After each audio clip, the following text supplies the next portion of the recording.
Hello everybody, today I have another video for you all. Hooray! I forgot to say anything in the video, but this is part 5 of my 200 subscriber special. And I know it's nothing special, but I'm just kind of bored with this series and just want to move on. And I thought we could go back and visit another one of my older videos, or revisit one of my older creations. And just breaking the fourth wall here, just to show off camera. Above my setup, I have this big display of all the LEGO buildable figures that they've released.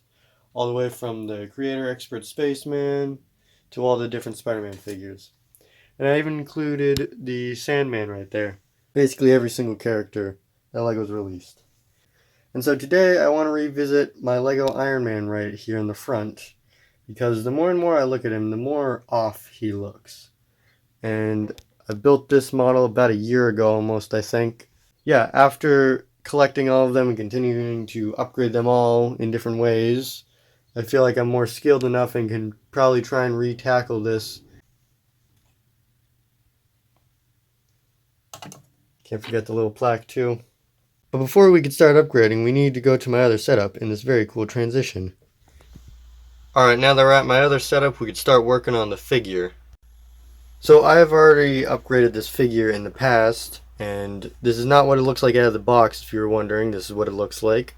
And I've already upgraded it, and it does look pretty nice at first glance. Like, it's a lot more accurately shaped in like the chest area, and also just a general bulkiness. I feel like a side angle, it looks really nice and organic.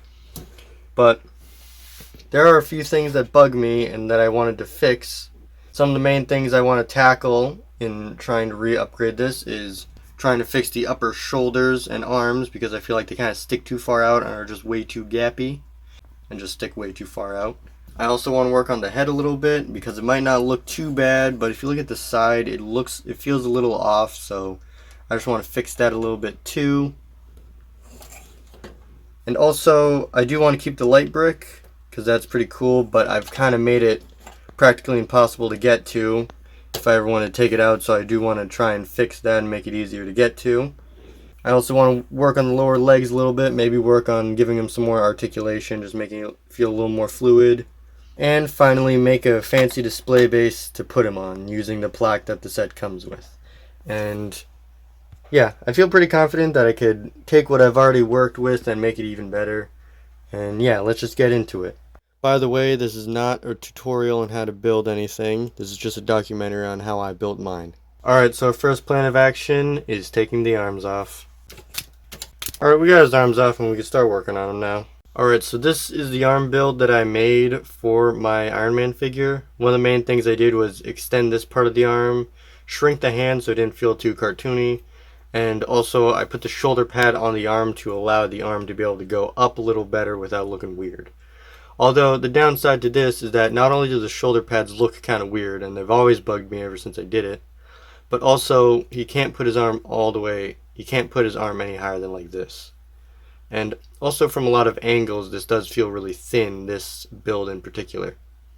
And it just feels like it sticks too far out for what it is. So what I want to do is take the shoulder pad and try and connect it higher up on the body.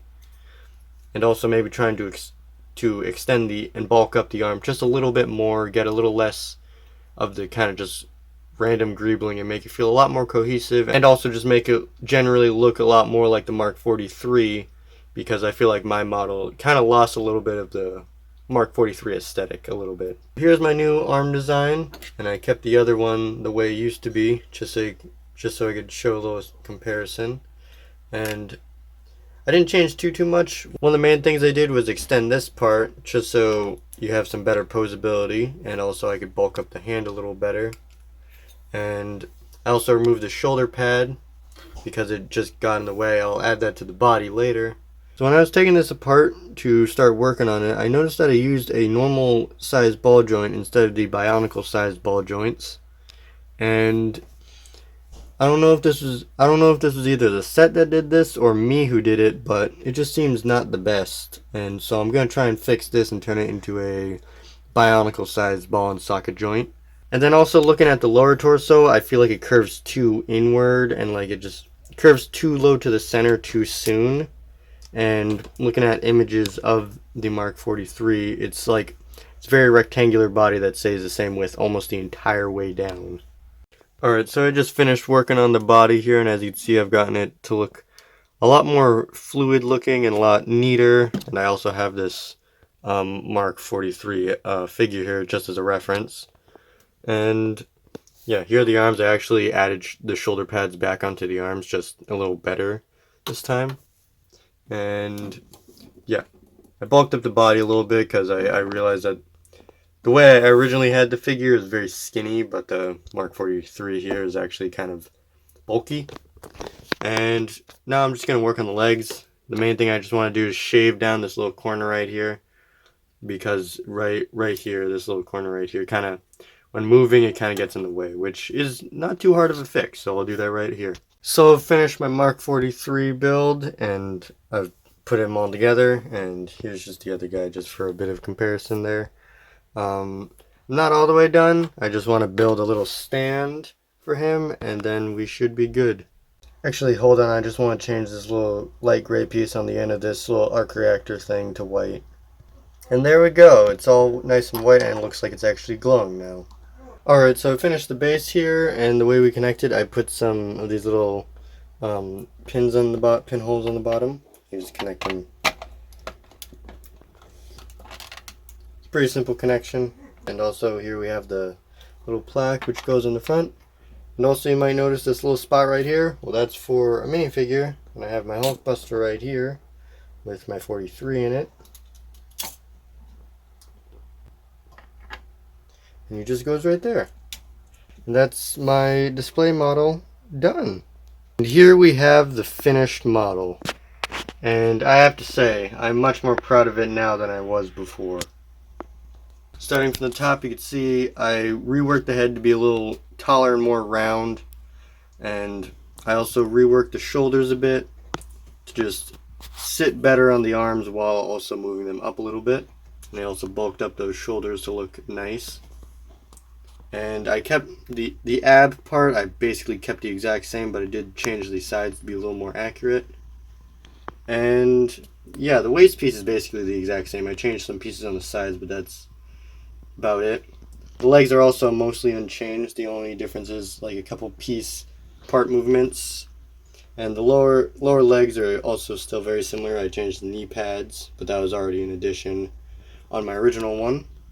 And down by the feet, you could see that the display base, removing this real quick, the display base has this rocky texture to kind of resemble the destroyed streets of New York when Iron Man's fighting the Hulk, because I'd like this little scene to be set up in the Hulkbuster versus Hulk fight. So this is like supposed to be crumbled tar under his feet. Just putting that back right there. I feel like it looks really nice, and I feel like it just pulls the entire model together, especially with that little Mark 43 figure on the side. It just pulls the entire thing together and makes it just feel perfect. And just zooming out so you can see the entire thing, I feel like it looks really nice. Just getting a few side-by-side pictures of my original model. I feel like the model has... I feel like the model resembles the 43 a lot more than my original MOC, because my original MOC I wasn't actually looking up at. Because my original MOC I wasn't looking at any pictures, and so it does look slightly off.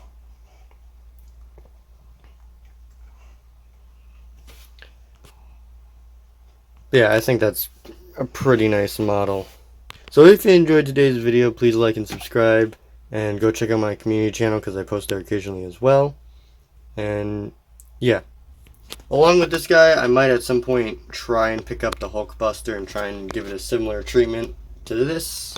Although that Hulkbuster is like $400. So it's going to be a lot harder to get compared to this guy who's only $40 and is pretty easy to pick up.